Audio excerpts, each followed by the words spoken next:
Mantan Jaksa Agung Muda Tindak Pidana Khusus, Febri Adriansyah, kian tersudut.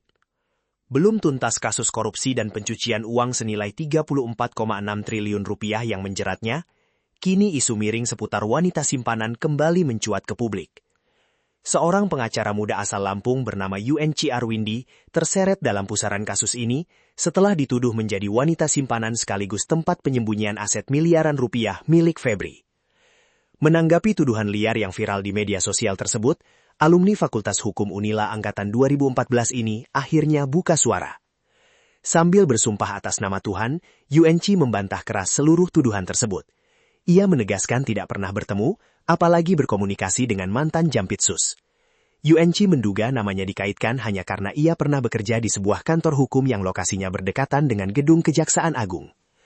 Merasa nama baik dan kehormatan profesinya dirugikan, advokat muda ini kini tengah mendata akun-akun media sosial penyebar fitnah untuk segera dilaporkan ke jalur hukum. Hingga saat ini, pihak kepolisian dan Kejaksaan Agung masih terus mendalami kasus korupsi batubara PLTU, Asabri dan Krakatau Steel yang menjerat Febri Adriansyah, setelah sebelumnya menyita uang ratusan miliar serta 74 kg emas batangan.